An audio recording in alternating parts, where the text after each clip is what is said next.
Hey y'all, welcome back to my channel. My name is Danielle, and in this video I wanted to talk about how to do mini twists, specifically a technique for low porosity hair, because if you have low porosity hair or you have a child who does, then you know that the struggle can be super real when it comes to moisturizing and retaining moisture. So I wanted to share with you guys how I moisturize my daughter's low porosity hair and how I achieve these mini twists and keep them moisturized for weeks. So if you think about what it means to have low porosity hair, it just means that your hair cannot really accept that much moisture at a time. So the very first thing that I do is not do her wash day and her styling day in the same day. I shampooed her entire head, then I detangled in sections and twisted each of those sections. So yesterday I did her wash day, and then I rinsed out the conditioner with the twist still in. Then I let that dry overnight, and on the top of her head you can still see those twists, and I'm just basically unraveling them as I go through the styling process today. So I started the first couple rows of her hair off camera just to get my footing, and you can already see how moisturized it looks, how shiny it is, how luxurious it looks, how elongated her twists are, how much shrinkage she doesn't have. I mean, there's obviously still some shrinkage because the moisturizer is water-based, but overall there's a lot less shrinkage than there would be if you were to style your hair wet. So let's go over styling products. Today I'm using Emerge My Everything Buttercream, and this is going to be my moisturizer. And then I'm using coconut oil as my sealant. And because we need something to kind of lay down the roots and grip it, I'm using this First Touchdown Edge Tamer. But any edge control should work. Any moisturizer will work. Whatever you have on hand, whatever product you already like, just go ahead and use that. So to finish this second row, I'm just going to continue to part out little sections so that we can move on to actual technique. So now that we have one section ready to go, the first product I'm going to apply to it is the buttercream. If you think about it, it's the water-based product. It's going to moisturize the hair, and then we can seal it in with the oil. So number 1 is moisturizer, number 2 is oil.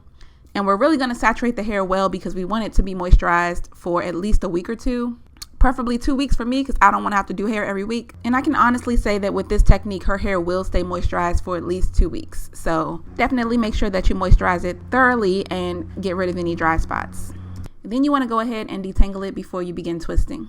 And while we're on the topic of detangling, I got this detangling brush from Amazon and I absolutely love it. It definitely cut down significantly on the amount of time that it took for me to detangle her hair. And you can see how the bristles just flex. It allows each of those sections to go through the hair independently, which kind of creates a better environment for detangling because it doesn't snag at the hair. It lets each section go at its own pace. So yeah, it's just one of those things that just helps to cut down on the amount of pain when detangling, and also just helps to go through the hair a little bit easier. So I would definitely recommend this brush. It's a 10 out of 10 and I'll link it below. So the next product we're going to apply is obviously the edge control, and I'm going to put that all over the roots and kind of slide it down the shaft of the hair. And you can automatically see the difference in texture between the hair with and without the edge control. It makes such a huge difference in the way that the hair is going to lay and look overall. This is definitely something I wouldn't skip because if your roots are puffy, then it's going to make the hairstyle look a lot less polished and defined in the end. So I went ahead and combed that through with a fine tooth comb. That's optional. You don't have to do that. You could just stick with the detangling brush. I noticed that the ends were looking a little dry, so I went ahead and added a little bit more moisturizer to the ends. And now I'm going to begin the actual twisting process. And this is key. When you're starting this, you want to start it off in a braid. So I'm going to split this section into 3. That's going to give me the 3 sections I need to begin the braid. And then I'm going to braid about 5 or 6 times. So I'm going to go ahead and count them off. So here's 1, 2, 3, 4, 5, and 6. And then I'm going to take that middle section and split it into 2. Dividing half into the left section and half into the right. Then I'm going to twist the remainder of the hair all the way down, detangling and moisturizing as needed.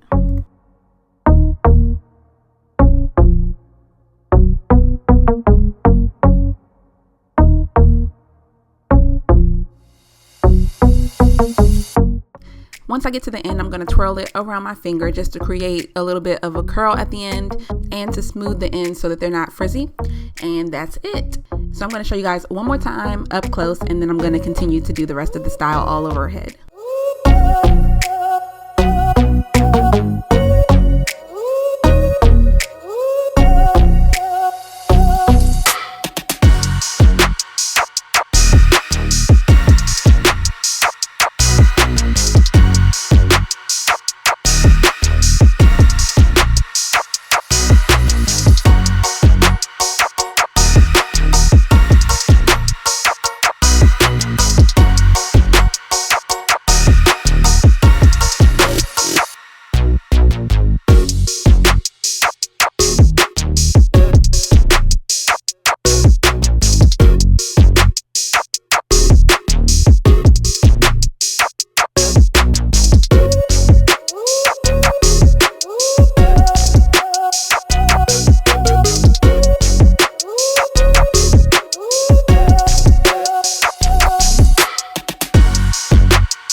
And one other thing I want to mention about the actual parting technique that I'm using is that I'm kind of doing like the bricklaying technique, where I'm parting in the middle of the section that's underneath. So when I'm doing the part, I'm not going to part it in the exact same spot that the one underneath is parted in. I'm going to do it like in the middle, and that way each twist is going to lay between the two at the bottom. If you just think about how you lay bricks, you don't lay them directly on top of each other, you kind of stagger them. So that's how I'm parting her hair, because not only does it make it look fuller, which in this case that's not an issue, but if it is, this will definitely make your hair look fuller, but it also just looks better when you part it this way.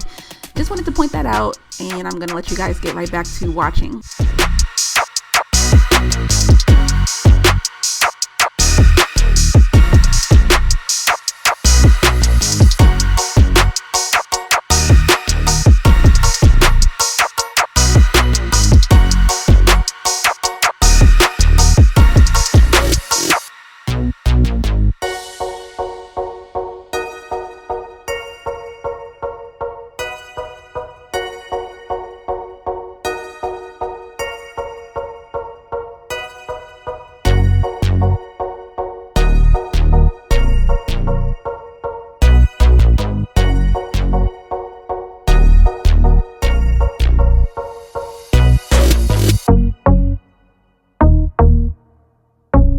So now that I got it all finished, I'm going to go ahead and work on her edges. This is completely optional. You don't have to do this. You can just leave it as is. It's not something that you know, that's necessary, but it does kind of add to it if you decide to do the edges. But that's it. So in total, this took me about 3 hours, and it's actually time to redo it, but it lasted 3 weeks. So definitely well worth the work to not have to touch her hair again for 3 weeks. And yeah, that's it. So I hope you guys enjoyed the video. If you have any questions, drop them below, and everything that I'm using in this video will be linked in the description box. So thank you so much for watching, and I'll see you guys in the next one. Bye.